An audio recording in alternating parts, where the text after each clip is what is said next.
Hello বন্ধুরা, চলে আসলাম আরও একটি নতুন ভিডিও নিয়ে। আগের ভিডিওতে আপনাদের আমি দেখেছিলাম যে আগাছানাশক হিসেবে প্রথম স্প্রে আমরা কি করছি। তো প্রথম স্প্রে আমরা করেছিলাম হচ্ছে প্যারাকোয়াট।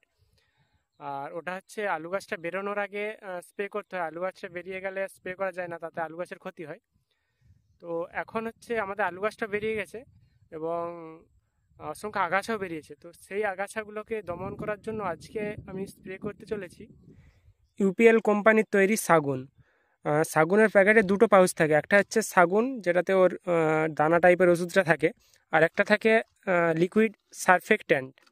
তো এই দুটো মিশিয়ে ওষুধটা স্প্রে করতে হয়। এটার ডোজ থাকে হচ্ছে আপনার আহ, কুড়ি 20 গ্রাম হচ্ছে পার পার ড্রাম। মানে আমরা যে মেশিনটাতে ওষুধ দিই সেটাতে 16 লিটার ধরে, কিন্তু 16 লিটার পরেও আরও আমরা পুরো ফুল ভর্তি সেক্ষেত্রে প্রায় 17-18 লিটার হয়ে যায়। তো ওটাতে আমরা 20 গ্রাম করে দিই পার ড্রাম। আর এটা থাকে হচ্ছে মানে 50 ml পার ড্রাম। তো এই একটা প্যাকেটে ওষুধটা হয় 10 ড্রামের ওষুধ হয়। তো এটা 10 ড্রামে থাকে 200 গ্রাম, আর ওটাতে থাকে 500 ml। তো এটা হচ্ছে আর ডোজ। আর শাগুনটা স্প্রে করার কিছু নিয়ম আছে, যেমনটা ধরুন এখানে দেওয়াই আছে যে ডবল স্প্রে করা চলবে না, সিঙ্গেল স্প্রে করতে হবে। একটা জায়গার উপরে দিলেন তারপরে আবার দিলেন, একদমই দেওয়া চলবে না।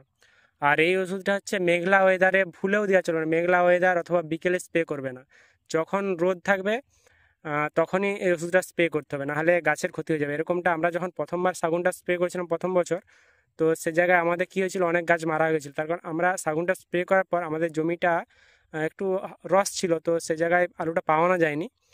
আমরা আলুটা ছিটিয়েছিলাম, তো গাছের উপরে জলটা পড়েছিল, তো সে অনেক আলু গাছ মারা গিয়েছিলো এবং অনেকে লাল হয়ে বসে গিয়েছিল। তো এই ওষুধটা স্প্রে করার পর আলু গাছের উপরে জল দেওয়া চলবে না, এবং মেঘলা ওয়েদারে স্প্রে করা চলবে না, এবং বিকেলে এই ওষুধটা স্প্রে করা চলবে না।